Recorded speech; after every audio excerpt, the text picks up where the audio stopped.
Et bienvenue à tous à cette nouvelle édition de Planète Facebook. Vous êtes toujours prêts pour l'information, nous vous la donnons sans condition. Grâce à nos chers Facebookers, aucune analyse sur l'actualité ne pourra nous échapper.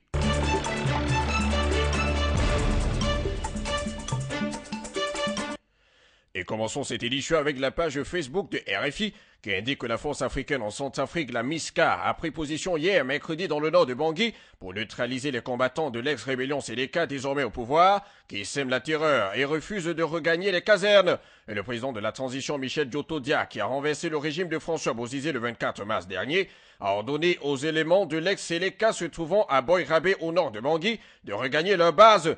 Et comme nous le dit Jeune Afrique aussi, de nombreux habitants de Boy-Rabé ont quitté leur maison dans la nuit de lundi à mardi pour fuir les tirs et les pillages commis par des combattants incontrôlés selon des témoignages. Et selon une source hospitalière, ces tirs ont fait 2 morts et près d'une dizaine de blessés. Et le premier Facebooker à réagir dit que c'est une petite brève sur l'Afrique au moment où tous les médias occidentaux sont focalisés sur la propagande anti-Assad en Syrie. Un deuxième pense qu'il faut arrêter tous les merdiers de la Séléka qui foutent de troubles et la terreur dans le pays. Un autre encore pense qu'un monde sans guerre, sans corruption, sans pollution serait vraiment l'idéal. Mais celui-ci ne croit pas que l'Afrique puisse un jour changer. Pour le dernier, il n'y aura pas de paix en RCA si la Séléka reste au pouvoir. Ce sont des gens qui ne sont pas formés, qui n'ont aucune éthique sociale. La MISCA doit vite agir.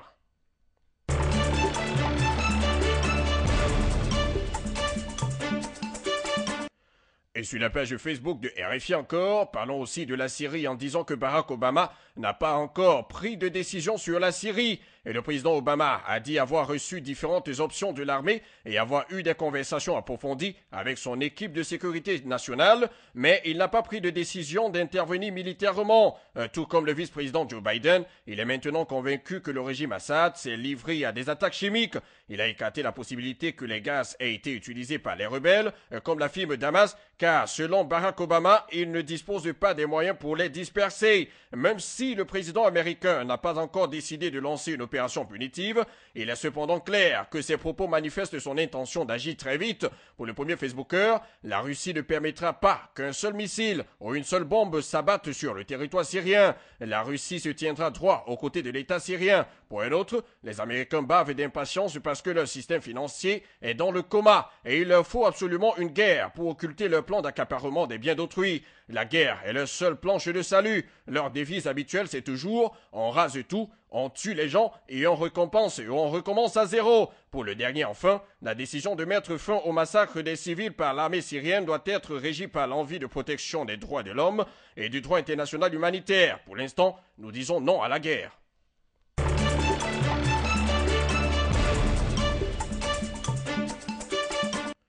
Sur la page Facebook de RFI toujours, la rédaction parle de pires inondations depuis plus d'un siècle en Chine. En français, on l'appelle l'amour, mais pour les Chinois, c'est Heilongjiang, le fleuve du dragon noir. Ce cours d'eau du nord-est de la Chine, qui marque la frontière avec la Russie, fait actuellement beaucoup de dégâts. Dans la province de Jilin, plus de 580 000 hectares cultivés ont été détruits, si bien que le gouvernement local a déjà envoyé 824 tonnes de céréales dans les zones sinistrées. Un peu plus au nord se trouve le gisement pétrolier de Dajing, l'un des plus importants du pays, dont les installations électriques ont presque complètement été submergées par les eaux. Sur place, soldats et habitants ont joint leurs forces pour construire des barrages de fortune qui pourraient céder à tout moment selon des experts. Et le premier Facebooker sur cette actualité nous dit que la Chine est en même temps le pays le plus pollueur de la planète. Normal que cela ait des conséquences climatiques chez lui. Et c'est de leur faute, dit-il, que l'esprit saint protège ce pays. Pour un autre, c'est juste une conséquence du changement climatique. Et pourtant, dit-il, il refuse d'adhérer au protocole de Kyoto. C'est absurde. La Chine doit savoir que la nature a horreur de se faire dribbler. Un dernier prie Dieu pour que la situation actuelle de la Chine soit résolue. Et tout être humain, sans distinction de race ni de religion, a le droit de dire à un ami malade, au moins, prompt rétablissement, cher ami, parce que chacun a son tour chez le coiffeur.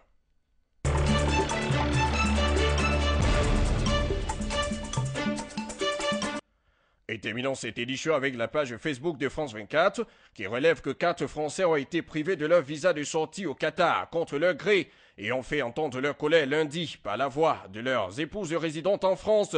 Et l'avocat des plaignants dénonce l'incurie de la diplomatie française. Il croyait avoir trouvé l'Eldorado et il se retrouve aujourd'hui pris en otage au Qatar. Pour travailler dans ce pays, Un étranger doit en effet avoir un sponsor. Il s'agit le plus souvent d'une entreprise ou d'un particulier qui parraine l'étranger et lui délivre son visa d'entrée et de sortie. Une brouille entre la relation entre le sponsor et le ressortissant prive souvent ce dernier de ses papiers, indispensables à toute sortie du territoire. C'est une dernière actualité qui a fortement attiré l'attention de nos somptueux Facebookers. Et le premier pense que le Qatar tient par le bout de la queue l'Europe avec le pétrole et l'argent. Et le gouvernement français ferait mieux de s'occuper de ses ressortissants au lieu de déclarer des guerres à gauche et à droite. Un autre croit qu'il est temps pour les Français de goûter aussi aux désagréments qu'ils font subir aux autres.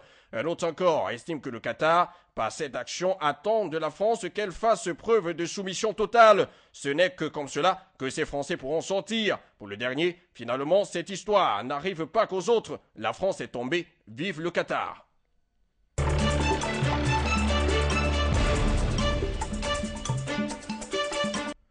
Et c'est tout pour cette avant-dernière production de Planète Facebook. Rendez-vous sur le www.afriquemedia.tv ou encore sur notre page Facebook Afrique Média. Et rassurez-vous, comme d'habitude, grâce à nos chers Facebookers, aucune analyse sur l'actualité ne pourra nous échapper. Que Dieu protège le monde. À bientôt sur Planète Facebook.